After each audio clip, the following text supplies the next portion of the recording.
তাহলে মূলদ সংখ্যা ধারণা, মূলদ সংখ্যা ধারণাতে তোমাদের এখানে কিছু জিনিস লিখে নিতে হবে, ঠিক আছে? খাতা বের করেছো? প্রথমে লিখে নাও। প্রথমে একটু সংখ্যা সম্বন্ধে একটু ধারণা রাখতে হবে, ঠিক আছে? আমি লিখে দিচ্ছি, সেইগুলো একটু লিখবা। প্রথমে হচ্ছে স্বাভাবিক সংখ্যা।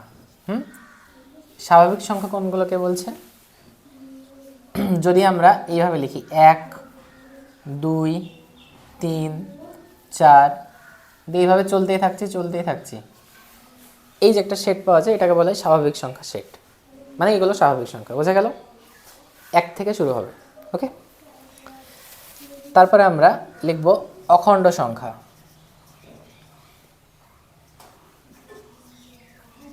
অখণ্ড সংখ্যা যদি স্বাভাবিক সংখ্যার সঙ্গে আমরা শুধুমাত্র 1 যোগ করে দিই, মানে সরি 0টা অ্যাড করে দিই, কি বললাম? 0 যদি অ্যাড করে দিই তাহলে সেটা হয়ে যাবে অখণ্ড সংখ্যা, বোঝা গেল? তার মানে এই জায়গাটা কি বলা যায়, যতগুলো স্বাভাবিক সংখ্যা আছে সবগুলোই কিন্তু অখণ্ড সংখ্যার ভেতরে আছে, ঠিক আছে? এরপরে আমরা লিখব পূর্ণ সংখ্যা। পূর্ণ সংখ্যা কি করব? পূর্ণ সংখ্যাকে আমরা এইভাবে লিখব, 0 তো থাকবেই, দেখো এখানে কোনো মাইনাস ছিল না স্বাভাবিক সংখ্যা বা অখণ্ড সংখ্যাতে, তাই না? কিন্তু এই জায়গাটায় প্লাস মাইনাস দুটোই থাকবে, যেগুলোকে আমরা একসঙ্গে লিখি +-1 +-2 +-3 +-4 এরকম করে। এটা হচ্ছে পূর্ণ সংখ্যা, ঠিক আছে? তার মানে কি বোঝাচ্ছে? হবে অবশ্যই, চলছে তো, ডট ডট চললে এরকম তুমি যতগুলো লিখতে পারবে, কিন্তু শুধু পজিটিভ, ঠিক আছে? এটা দেখে নাও তাহলে বুঝতে পারবে, এই যে পূর্ণ সংখ্যাটা, এটা একবার দেখে নাও। আমি এটাকে ভাঙছি, হ্যাঁ, এই যেটা লিখেছি এটাকে ভেঙে কি করা যায়, সংখ্যা রেখে আমরা স্থাপন করছি, হ্যাঁ? মাঝে হবে কত? 0 1 2 3 4 5 এরকম চলছে, 6, ঠিক আছে? এদিকে যদি আসি কি হবে? -1 -2 -3 -4 -5 চললো এরকম, তাই না? লক্ষ্য করে দেখো ভালো করে, যখন আমরা স্বাভাবিক সংখ্যা লিখছি তাহলে দেখো ঠিক 1 থেকে এই দিকে যে যে সংখ্যাগুলো আছে সেইগুলো হচ্ছে পরপর, তাই না? মনে থাকে যেন শুধুমাত্র এইগুলো 1 2, কিন্তু 1 এবং 2 এর মাঝে কিন্তু অনেকগুলো সংখ্যা আছে, মানে আনলিমিটেড যদি বলি, মানে ইনফাইনাইট নাম্বার কিন্তু সংখ্যা আছে, ওগুলোকে ধরা যাবে না। কোনটা কোনটা? শুধু 1 2 3 4 5 6 এরকম চলবে, বোঝা গেল? পরে যখনই 0 অ্যাড করে দিলাম তাহলে নিশ্চয়ই 0 থেকে এই বরাবর হলো সবগুলো, তাই না?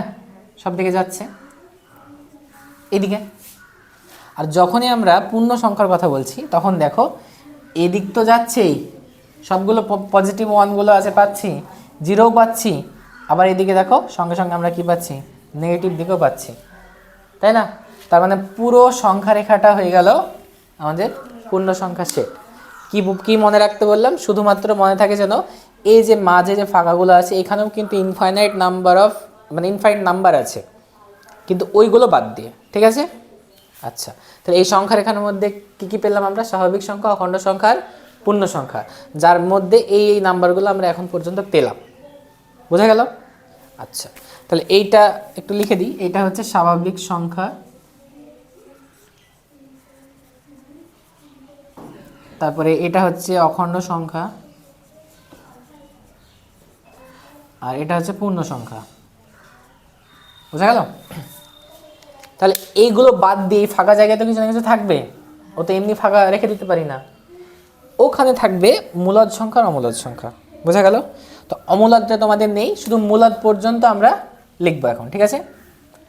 এবার চলে আসো আমাদের যে চ্যাপ্টারটার নাম সেটা, যে মূলদ সংখ্যার ধারণা। মূলদ সংখ্যা কি, কাকে বলে, কোনটা, কেন?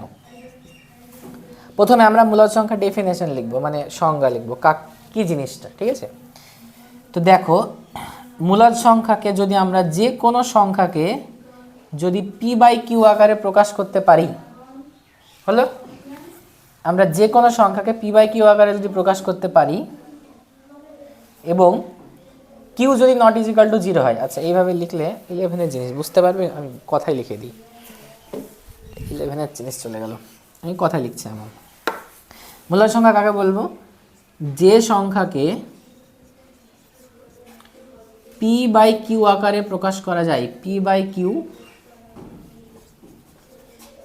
আকারে প্রকাশ করা যায়, প্রকাশ করা যায় হলো।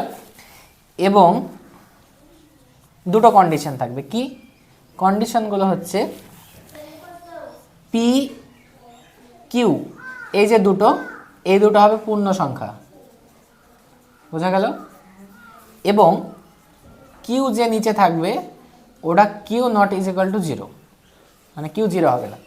এই জিনিসটা একটু মাথায় রাখতে হবে। কি যে সংখ্যাকে পি বাই কিউ আকারে প্রকাশ করা যায় এবং পি কিউ হবে পূর্ণ সংখ্যার, কিউ জিরো হবে না, বোঝা গেল? কিছু উদাহরণ লিখি তাহলে বোঝা যাবে।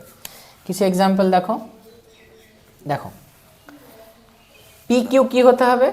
পূর্ণ সংখ্যা। তো তুমি এই পূর্ণ সংখ্যার সেট থেকে তুমি যে কোনো নাম্বার ওঠাও ইচ্ছা মতো। চলো 4 ওঠালাম, পি পি সমান 4 ওঠালাম, কিউ মানে কত উঠাবো? তুমি 5 ধরে নাও, তাই তো? তাহলে এই যে 4/5 এটাকে, এই যে 4 হলো পি এর মান আর 5 হলো কিউ এর মান, পি বাই কিউ আকারে প্রকাশ করলাম।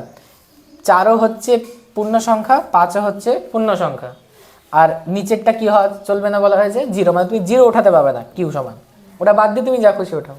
তো এই যে সংখ্যাটা হয়ে গেল না, এইটা 4/5, এই 4/5কে আমরা বলবো মূলদ সংখ্যা, বোঝা গেল?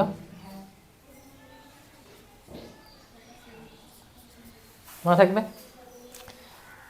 আরও এক্সাম্পল দেওয়া যায়, 1/3, 2 যা খুশি, ঠিক আছে? 1/3, 2/5, মাইনাস যদি বলি -1/4, যা খুশি, অনেকগুলো দেওয়া যায়, ইটিসি। বোঝা গেল? এই পর্যন্ত ঠিক এটুকে নাও। মূলদ সংখ্যার কিছু আরেকটু কিছু লিখতে হবে, ওটা করে দিচ্ছি, মুছে দিলাম এটুকু। হ্যাঁ,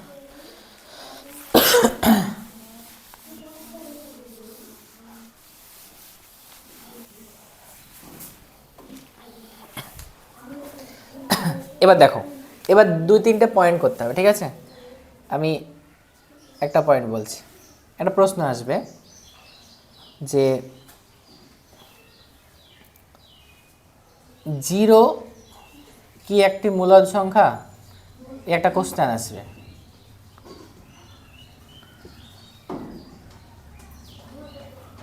হচ্ছে প্রশ্ন, বোঝা গেল? এর উত্তরটা কি দাঁড়াবে? উত্তর দাঁড়াবে হ্যাঁ, 0 একটি মূলদ সংখ্যা, ঠিক আছে? কেন দাঁড়াবে এবার দেখো। আমরা বললাম কারণটা হচ্ছে যে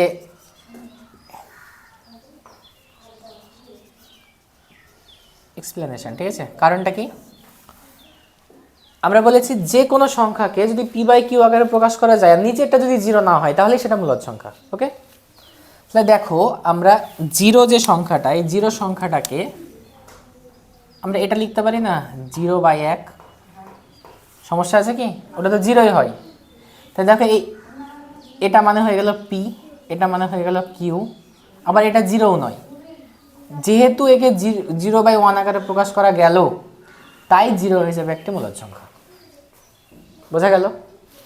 তাহলে এই সোর্স থেকে যদি টানি তাহলে কি বলা যাবে? যে যতগুলো আমাদের পূর্ণ সংখ্যা আছে, তাই না, সমস্ত পূর্ণ সংখ্যাই মূলদ সংখ্যা। মনে থাকবে এই কথাটা? কেন? কারণ তুমি যে কোনো সংখ্যাকে তুমি করো, ধরো 2 লিখলাম, 2 লেখাও যায়, 2কে 2/1 করা যায়, 3 লেখাও যায়, 3কে 1 করা যায়, -5 লিখলাম, -5/1 করা যায়। তাহলে কি করা যেতে পারে? 0, এটাও করে দিচ্ছি 0/1, এটাও করা যায়। এরকম -8/3 করা যায়, এরকম অনেকগুলো করা যায়। হলো? এখানে দেখো ছোট বড় ডাজেন্ট ম্যাটার, ঠিক আছে? তুমি মূলদ সংখ্যা হওয়ার জন্য শর্ত হচ্ছে তোমাকে পি বাই কিউ আকারে অর্থাৎ ভগ্নাংশ আকারে লিখতে হবে, নিচে 0 হওয়া চলবে না, ঠিক আছে? উপরে বড় হোক ছোট হোক দেখার কোনো প্রয়োজন নেই, সেটা হবে মূলদ সংখ্যা, ঠিক আছে? তাহলে কি হলো, সমস্ত পূর্ণ সংখ্যাই কিন্তু আমাদের মূলদ সংখ্যা হয়ে গেল, ইনক্লুডিং জিরো, জিরো সহ। মনে থাকবে এই কথা দুটো, এই দুটো টুকে নাও। এরপরে 3 নম্বর, ঠিক আছে। 3 নম্বরে একটা জিনিস লক্ষ্য করে দেখো, এই যে জিরো ওয়ার্ড, জিরো যে সংখ্যাটা, ঠিক আছে, জিরো সংখ্যাটি, এটা আমাদের কিছু বৈশিষ্ট্য আছে। আমরা বললাম জিরো একটি মূলদ সংখ্যা, তাই না? কিন্তু মূলদ ছাড়াও তো আরও কিছু আছে, এই কথাটা লিখে রাখবো। লক্ষ্য করে দেখো, যেখানে আমরা জিরো সংখ্যাটি একটি তো মূলদ সংখ্যা তো হবেই, কোনো কথাই নেই, আমরা এক্ষুনি দেখলাম বোর্ডে লেখা আছে জিরো সংখ্যাটি মূলদ সংখ্যা, না জিরো সংখ্যাটি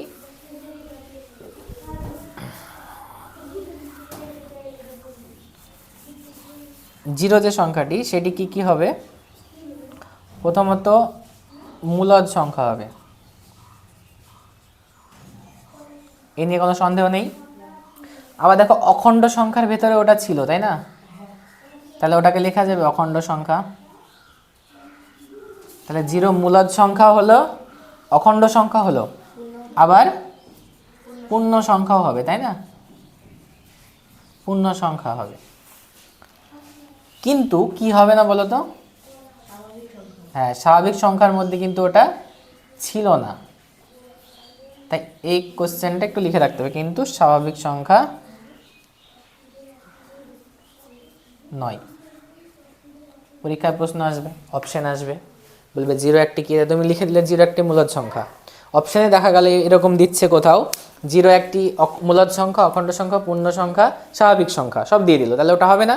কি দেখবো, লক্ষ্য রাখতে হবে জিরো সবই হবে, শুধুমাত্র স্বাভাবিক সংখ্যা হবে না, ঠিক আছে? এটা একটু মনে রাখবে।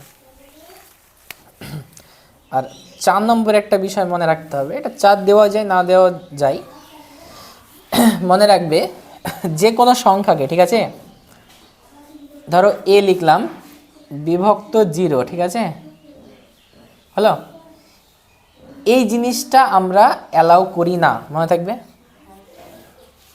বা এই কথাটা এখন লিখি, আমরা কথাই লিখে দিচ্ছি,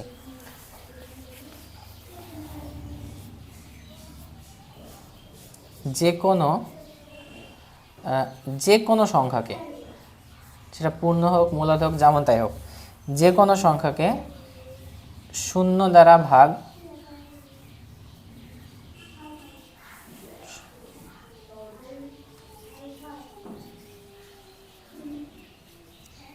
করা যায় না, ঠিক আছে। এখানে একটা পয়েন্ট মনে রাখতে হবে, এটা লিখছি না কিন্তু মনে রাখতে হবে। তোমার যেহেতু 8 ক্লাস, সেই জন্য এটা আপাতত শূন্য দিয়ে ভাগ আমরা অ্যালাউ করি না, কিন্তু পরবর্তীতে যখন আমরা করব, 10-এ উঠে পড়বো, ঠিক আছে, সেখান থেকে তখন একটা ব্যাপার আছে, ধরো এ কোনো একটা সংখ্যা, তাকে আমরা যদি জিরো দিয়ে ভাগ করি, ঠিক আছে, তখন ওটাকে আমরা ইনফাইনাইট তাই বলি, ঠিক আছে। কি বলি? ইনফাইনাইট। এই চিহ্ন এটা শুধু লিখে রাখো, বোঝার কোনো প্রয়োজন নেই এখন, ঠিক আছে। তো কারোর সঙ্গে তর্ক করবে না যে জিরো দ্বারা ভাগ করা যায় না, জানিস ভাগ করা যায় না, ওটা নয়, ওটা হায়ার ম্যাথামেটিক্সে আছে। আপাতত এটা মনে রাখবে, জিরো দিয়ে আমরা ভাগ করব না, ঠিক আছে।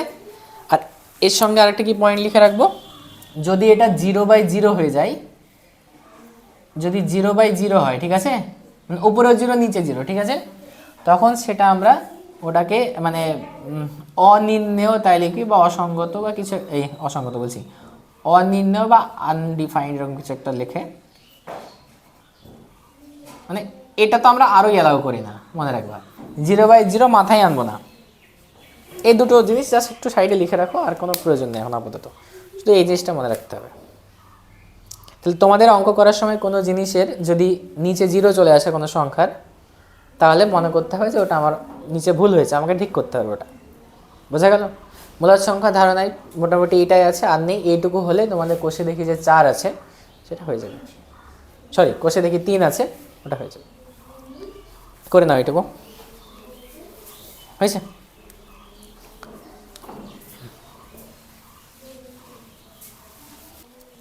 এমনি নর্মাল ক্যালকুলেশন করব, হ্যাঁ, একেরই করা যাক।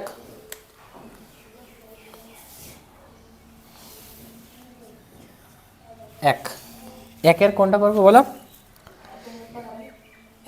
এইটা তো সহজ একদম, চলো এইটাই করে দিই। একের এ লেখা আছে 7x = 14। তোমাকে এখানে এক্সের মানটা বের করতে হবে। সমাধানগুলি বের করি আর বীজগুলি এত আকারে প্রকাশ করি। বীজ বের করা মানে সমাধান বের করা একই কথা। তাহলে এখানে কী করবো আমরা, এক্সের মান বের করব। এক্সটা হচ্ছে চলরাশি, তাহলে 14 7 ছিল গুণ, এদিকে এসে কী হয়ে যাবে ভাগ, কেটে দাও 2, তার মানে এক্সের ভ্যালু কত হলো 2। এবার একে এ আকারে লেখো, মূলদ সংখ্যার আকারে, তার মানে কী লিখবো, অতএব